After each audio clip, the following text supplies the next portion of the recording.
bring forth your idea or your rules change. If the rules committee got rid of something that was really, really important to you and you don't see it on their report, you can go to the floor and add it. You can amend it. You can delete something that they've added in if you don't like it.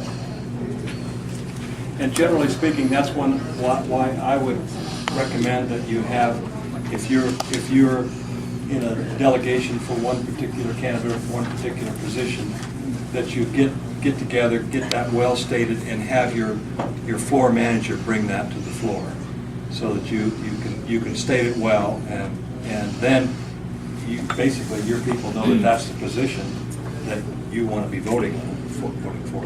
Yes. How do we know what platform resolution is going to what committees?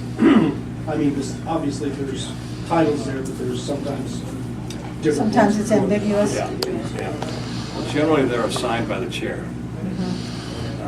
So Randy will assign them to different committees. And you can see the platform on the state's website as well, alaskarepublicans.com. I was going to say, the last time around they gave us copies of all the resolutions. Yeah, you'll get copies of So it. you'll have all the, well, you should have all the resolutions for all the committees. Right. Okay. So you know what they are. Yeah. I was just going to suggest that if a platform plank or resolution or rule change is really important to you, it pays to write something down, Yeah. you know, a page or so. Instead of just trying to verbally. Yeah, and because you might not get in on the committee that's considering that, so you can have that input to the committee. And Either way, it pays to write it down. And there are certain rules you may want to take a look at. That's why I go through the rules now too. You know, because you can still propose rules changes. But look, for an example, there's a rule that we're running into right now because of the redistricting that conflicts with our rules. I mean, our rules really don't address the situation where everything has been redistricted now. But our rules, I think it's in section 6. Section 6 says that the district chairs serve until January of the year after the convention, state convention. Well, we no longer have a district over here. Old District 7 is now District 2. So does our District 7 chair serve until January of this next year? So there are some rules that are kind of incongruous that maybe should be examined and take a look at and see if that's what you really want. If you really want your district chairs to serve through until the next December, even though you might meet early in the year, in March and April of the year before the convention, and have new district chairs. Is that what you want? Or should we change that rule back? I think it got changed a couple of years ago. It got changed in Juneau when we changed the state chairman's term. So look at the rules, see if there's something in there that really you don't like, that you have to take a look at. And that's one that, I'm not a lawyer, but my interpretation of that would be that rule is no longer effective because we no longer have those districts. But, you know, there's how can you say that? You just have to say that, I guess, otherwise you've got a real mess. Pete? Well, I was going to say, Mike's completely right. You have to have everything in writing Yep. and submitted. That's the key to the whole thing. Yep. Ralph, what is the status of redistricting, or what are our expectations? I know that there's the district board has a new plan, but Yeah. what's the timeline? Do you have any Well, information on that? right now, the redistricting that was out there and that we went through our district conventions, it stayed the way it was through this convention. Through the convention? Yeah, that's the way it is. I mean, even though there may be some confusion in renumbering, that's the way it is. Right, but after the state convention, We'll redistrict. if the plan is changed from what you had your district convention in, you can have another district You'll need convention. to have another district convention and get yourself aligned properly. Right. Okay, we talked some about platform and rules, but I was going to talk also on the elections.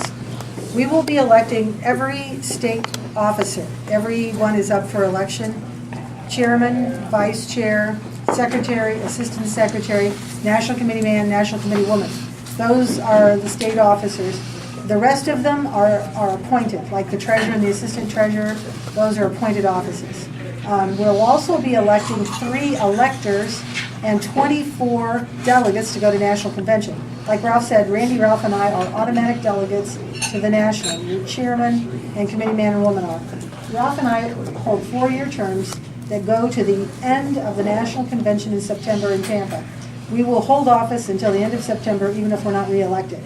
The state chairman, those rules, we talked about changing those rules. For us, you can't change the rule because it's a national thing, and it can only be changed at national. And we will elect 3 electors, and those electors will be the people who vote in the Electoral College I believe they do that in December, after the presidential election. If the Republican nominee wins in Alaska, then our 3 Republican electors will be the ones to cast their votes. If the Democrat wins in Alaska, we'll all be amazingly shocked because it's never happened, I don't think. But then they would let their electors go. So those 3 people will be the ones, and then we will elect 24 delegates to go to the National Convention in Tampa. Now, there is no national delegate fee. There's been some confusion about that. I've had people ask me about that. It just seems like that because the hotels are so expensive. So there's no national delegate fee. The hotel rooms will be $250 a night. And you should plan on staying Sunday, Monday, Tuesday, Wednesday, probably 5 nights. People share rooms, that's perfectly fine. If you are elected at the state convention to go to national, they'll ask you for the money up front. If you've got someone you're sharing a room with, then you can pay half and they can pay half. But go there prepared to pay for your hotel. And it may seem a little bit mean, but it started because years ago they didn't do that, and people would get elected to go to the national convention, and they'd be all excited, the flurry of the moment. And the next week they get home and their husband or wife would say, I can't believe you think we're going to do that. And so they would change their minds and not come. So there isn't a $1,200 delegate fee? Nope, No. or even a $1.20 delegate There's a fee. nothing. there's a $1,250 There's hotel an fee. expensive hotel. A lot of the meals you won't have to worry about because there's lots of parties and free food. Yeah, but you better figure it's going to cost you over $2,000 to go. Yeah. Oh, yeah. Plus after. Back How there. the electors are chosen? The electors are chosen by the delegates at the state convention. Yes, they're And voted. sometimes, I mention that because sometimes it just kind of gets glossed over and you don't even hardly see it in the agenda. And the next thing you know, they just voted on electors and people don't even know what they're doing about that. And the electors are selected out of the delegates, right? Out of the, no, They don't you have to could be. They be, don't have to you be. could be not a delegate. You don't have to be a delegate Could to be be a former elected. governor, it could be a lot of different people that. A lot of times it will be somebody that's done a lot for the party or a former legislator or, something like that. A lot of times, not always. But you'll see that from time to time. The other thing is, for the national delegates, there will be 24 delegates, 24 alternates. When you go to state convention, a lot of times, if you're elected as an alternate, you might not necessarily go if you don't think especially if you're way down on the list and you don't think you're going to get seated. A lot of times people don't bother to go. National's kind of different. Most, if not all of the alternates really will go to national, and they will have an opportunity to be on the floor and do just about the same stuff as the delegates. And I've who knows? given my floor credentials to somebody else so they could go down on the floor for a particular part while I went to the lounge or something like that. Because it's always nice to be able to be on the floor, and a lot of the delegates have done that as well. So I'll go to the National Committeeman's Lounge or something while someone else uses my floor credentials, and that's been done. So We'll be electing national delegates based on the results of the presidential poll, and so it will be 8 Romney delegates, 8 Santorum delegates, 6 Ron Paul delegates, and 2 Newt Gingrich delegates, and the same with the alternates, okay? And, we'll read this again, but I believe that you are bound, as a delegate or an alternate, you're bound on the first 2 rounds of voting. On the 3rd round, the person who got the lowest number of votes, you can be released to vote for somebody else. Also, if you get elected to go as a delegate for a particular candidate in April, and in May or June or July they drop out of the race, then you're unpledged, and you can go without pledging to a particular delegate or a particular candidate. The other thing is the nominations committee will go through There will be nominating forms. If you didn't fill one out at your district convention, if you're a district chairman, you might make sure your people get a chance to do that if they want to. And they'll fill out those nominating forms, and they kind of want to picture a snapshot, of your involvement. And you might, if you're working for your particular candidate, put that kind of stuff on there. And the way it's gone before in the past is that there was an opportunity for somebody representing that candidate to look at that list and make sure that those, that candidate may have people that's like, that Lance Roberts, he's worked his heart out for me. I know he's been sign waving for me, and I want him at the national convention because I know I can count on Lance Roberts. And so they'll want to make sure, and so they should kind of work with the candidates' campaigns on that sort of thing. We talked about, Lance and I talked about this last week. I'm sorry, go ahead. I noticed that like some states, the delegates are involved after they start on the second vote. They are bound just in the first vote. Is the rule applied for all the states, or they are different? Each state has different rules on how they select their delegates. And can you move to change that in the state No, convention? we cannot change anything about this process this year. It is too late. I think October was the deadline. If you change anything after that, you put our state in jeopardy of They will not being not seated. seat your delegates at the national convention if you break those rules. Okay, Mike? I just wanted to clarify too, I thought I understood you to say that it's just after the first 2 rounds of voting, that it's just the Low vote candidate getter. that got the low vote that is now, their delegates are unbound. But my understanding was that you're just bound for the first 2 votes. I've been saying that, I thought that, and I just read this today. I'll look at that again, Mike, because I just read that today and thought, oh, that's different than I was thinking it was. So I'll look at that. What will probably happen, go ahead, Lance.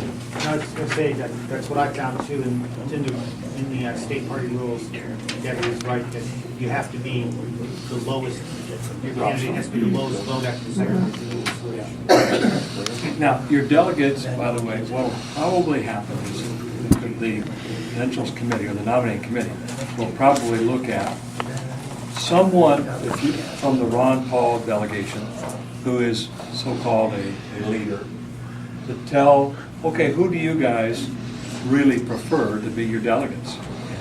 Somewhere, that's probably going to be asked. Someone from the Romney group, well, maybe 2 or 3 from different states will say, okay, who are you guys looking at as your potential delegates to the national convention? And that will not be, don't be surprised if that's the question that'll be asked by the nominating committee of some of the different Santorum, the Romneys, the Gingriches, and the Pauls. Okay, who do you want to be your delegates, and why? So Let me read a couple little sections here about national delegate selection. Each person who desires to be elected a Republican National Convention delegate or alternate must submit a completed written nomination request on which they shall identify which qualified presidential candidate they shall support for nomination at the following national convention, should they be elected, and a check or credit card authorization in an amount set by the State Central Committee for convention hotel deposit to the State Convention Nominations Committee before its meeting starts. So apparently, that's something the Central Committee needs to look at too, is that we can set the amount, and it wouldn't have to be for the full amount, but probably will be a very significant amount. Pete? The set amount is a qualified presidential candidate and any Republican candidate for president 30 days prior to the start of the convention filed a request for nomination. The Alaska Republican Party paid a $1,000 registration fee to the Alaska Republican Party for the submitted signatures. So is it 1,000 or is that? Oh, no. You know what that's for? That is for all of the people, all of the candidates who were on the ballot at the presidential poll. They had to get 50 signatures and they had to pay $1,000 to the state party, so that's what that's about. Okay, Yeah. that's something different.